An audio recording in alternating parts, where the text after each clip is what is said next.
Hello everyone and welcome back to Let's Play SaGa 2 Goddess of Destiny.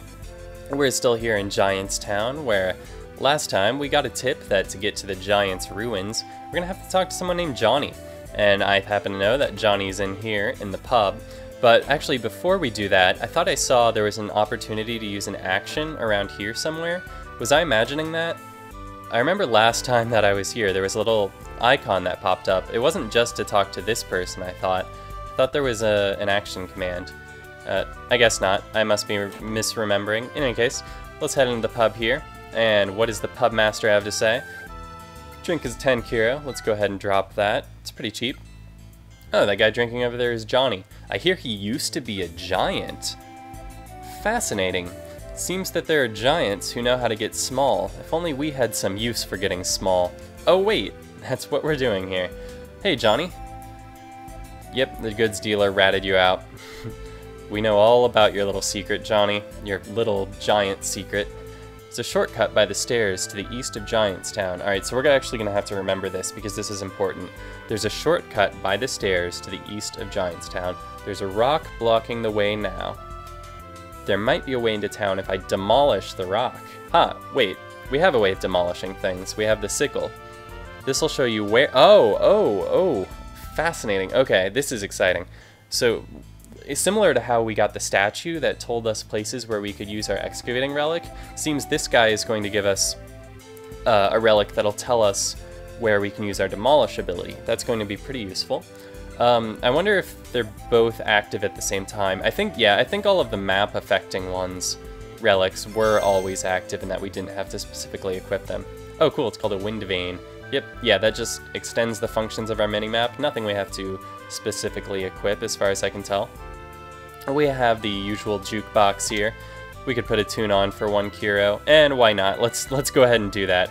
Let's listen to...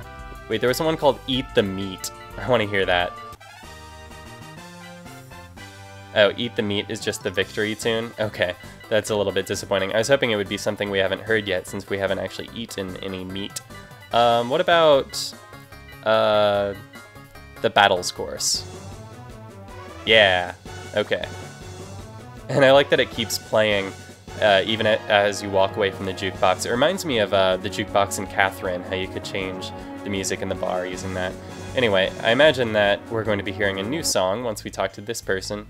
Yeah, it actually goes right back to the default bar theme the moment we talk to her, even before she starts playing. Yeah, I'd like to hear your pleasant tune. I imagine that once we've talked to her in all of the pubs, maybe she'll return to the Paradise of the Muses and we can visit her garden there. I'm continuing to assume that this person is a muse. I'm fairly sure she is. But it looks like this was not our last encounter with her. Oh, and good. Our 1 kiro was not wasted. The song is still playing. Will it still play if we exit and re-enter? Like, there's actually no point in me checking, but I'd like to know. Okay, yeah, we'd have to drop another kiro to hear it again. That's okay, though. We don't... Oh, there's an exclamation mark on the map. What's going on over here? Is it our father again? We met him over here previously. What is that? Is that a butterfly? Butterfly, come back. I need to talk to you about something. Give me your relics, please. Ooh! Speaking of people who I think are muses, look at this person. Ah, she wants our relics. No, those are ours. We earned them fair and square by beating up monsters. Oh crap, what's this? Alright, we're a butterfly. I'm not too disappointed with that. There are much worse animals that we could be transformed into. Actually, we look a little bit more like a moth than a butterfly, I suppose. Please, help Lady Thalia. She is Lady Thalia, queen of the insect clan and one of the muses. Lady Thalia is a very wise muse. This isn't in her nature. She wouldn't normally do something like this. Ah, it's because someone cast a mind control spell on Lady Thalia. We're unable to do anything about it. Please free Lady Thalia from the spell. If only we had uncurse honey, we could restore her to... Alright, so we're gonna have to find some uncurse honey somewhere. And are we going to be trapped in butterfly form until we find that? This is ridiculous. We're a butterfly. How are we supposed to do anything? Help us. We're a butterfly. I want to eat delicious sweets. You're useless. Help me turn into a person again, or an esper again, so that I can find the uncurse honey. I don't know why I'm going in this direction. I doubt I'm going to find uncursed honey in here. But I suppose it's as likely to be here as anywhere else. I would hope that it's somewhere in town, because I doubt I'm going to be able to fight when I'm a moth. I asked Johnny. I'm glad this guy recognizes me. He can tell that I'm still Elodie despite having turned into some sort of creature. Uncursed honey. So, let's see. Honey is associated with bees. I haven't seen any bees here in town, so I couldn't ask bees where to find honey. I guess I can just check the other stores. Maybe head to the pub again? Let's see, what triggered this? I guess leaving the pub is what triggered this encounter? So I guess I'm gonna check out the pub again. Maybe the bartender will know where I can get some uncursed honey if I give him the usual bribe. Oh, wait.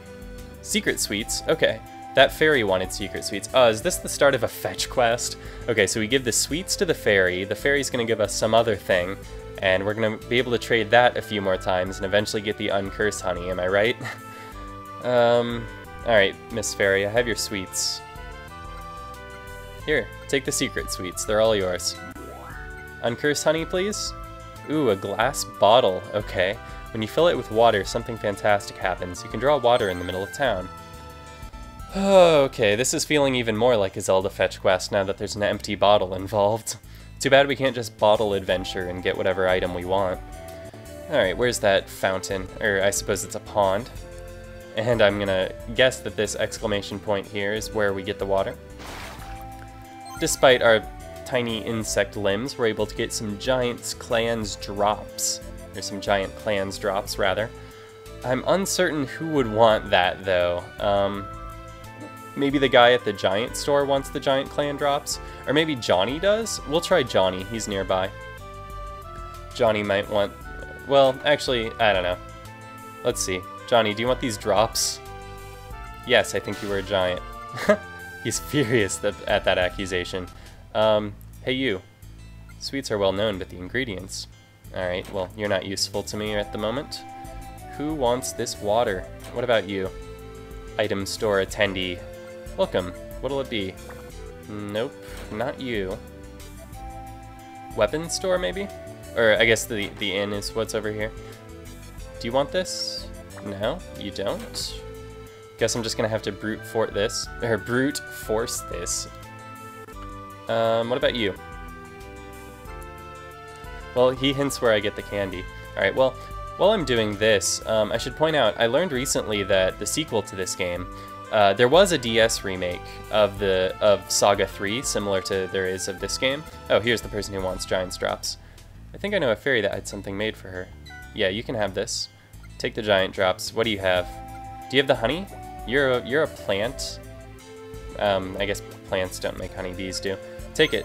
Yeah, alright, we got the uncursed honey. Alright, that side quest could have been a lot more painful than it was. So, let's go use the uncursed honey. Oh, wait. Oops. Crap. Event items, I'm guessing. And uncursed honey. Oh, wait, no. Oh, I'm stupid. I was thinking I needed to use the uncursed honey to heal myself of my condition, but we need it for the muse, Lady Thalia, and then she'll return us to our normal form. Okay. Sorry, just got a little bit ahead of myself there. There is one step left in this fetch quest, and it's right here. Yes, we have the uncursed honey. So, where's Lady Thalia? Ah, here she is. Just gracefully floating over. No, we're not returning the relics to you. We're giving you this uncursed honey. What are you doing? This is... How are you feeling now? Oh, what in the world? Lady Thalia, Lady Thalia. Yep, so, one more muse on the roster. I guess we can go, assuming she joins the party, we can go check out the Gardens of the Muses right now to see what her place looks like.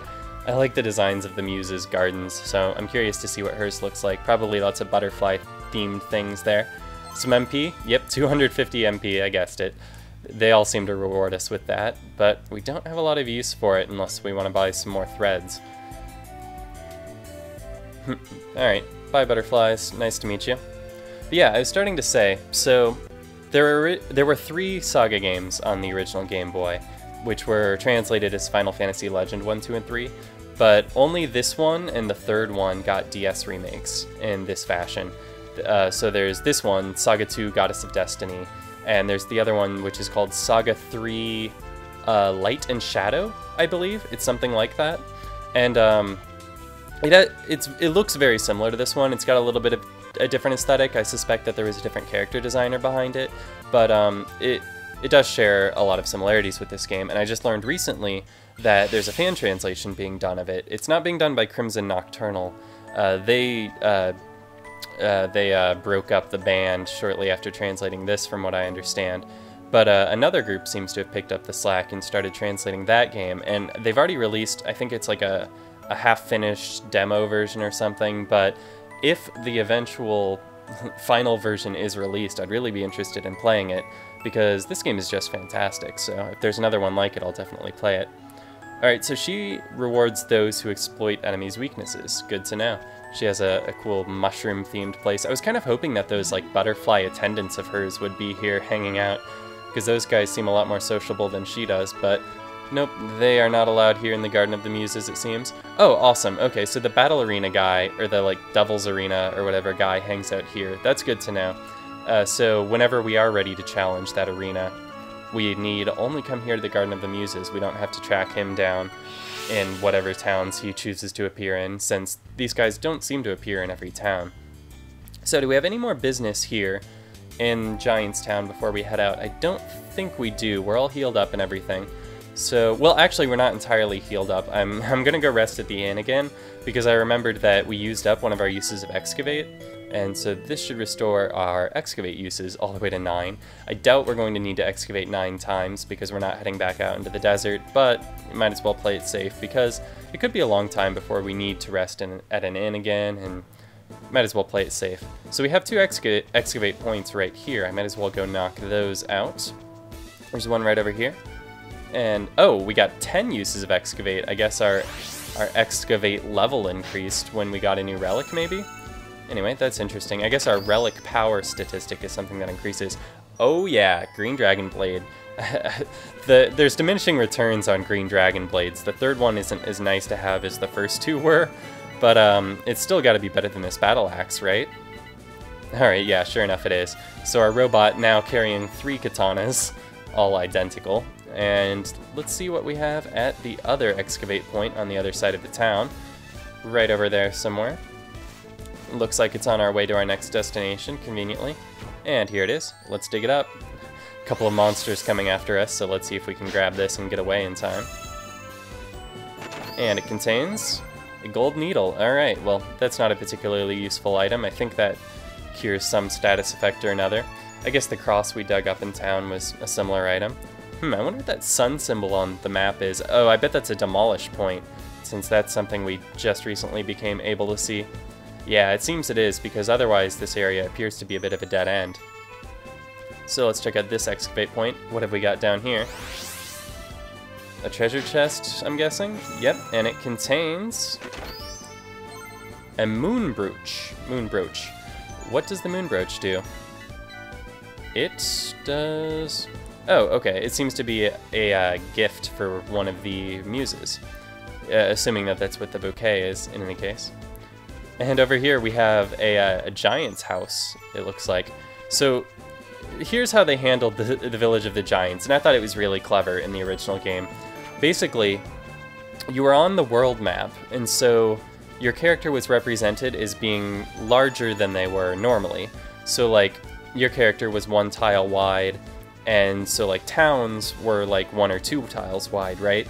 Like, you were represented as larger than you actually are. So you would see the Giants Village, the place we just came from, the place called the Giants Village, not the actual village of the Giants, but, like, the human town would look smaller than you, right? Because you were represented as being big. And then you would walk a couple of screens to the right, and then you would see the Giants Village, which was made up of, like, normal in-town graphics, even though you were on the world map, if that makes sense. And so, like, that mixing of small world and big world graphics, like, you thought you were on the world map, and then all of a sudden you feel like you're in a town, that really just like made it clear how big this place really was, and it was a really interesting way of portraying the concept with a limited like a limited palette of graphical options. I don't know what I'm rambling about. Alright, so let's equip Demolish and go ahead and smash this wall over here, which should allow us into the Giant's Village. Okay, so our Demolish, like I suspected, shares uses with Excavate, so we do have like a fixed amount of relic power that decreases whenever we use those relics. And I'm about to use another one now because I see more Excavate points, at least one more. So yeah, let's go to Map Abilities, equip Excavate once again. And let's dig. Dig, dig, dig. Oh, crap, but first, let's fight this guy here. And it's a rhinoceros. He doesn't talk like the old rhinoceros we met, but we should be able to fight him just the same. Not expecting this to be a particularly difficult fight, since it's nothing we haven't seen before. But let's go. Let's punch it, let's shoot it, and the Derringer misses as usual. Haven't used Natsmer's new weapons yet, since they are so expensive. I kind of want to preserve the 30 uses each of them have, but maybe I'll try it out in the next fight. Since we did go through all the trouble of getting that rocket punch, I'd kind of like to see it in action. And so this excavation site contains... Green Dragon Blade number 4? Come on. Nope, just eye drops. Continuing our streak of status curing items. Eye drops restore poison. And yeah, so you can kind of see the effect that I was describing in action here. It's a little less interesting. Well, it's still interesting, but like, it's less novel in this game because of the 3D graphics, I think. But it's still really cool because like, it's already been established to us that the character we're seeing right now doesn't represent our actual size, but because we've seen ourselves on the world map compared to towns. But wait, there's a relic door here? And we can't open it? Alright. Ooh, but there's also an excavation site, so let's dig. What have we got here?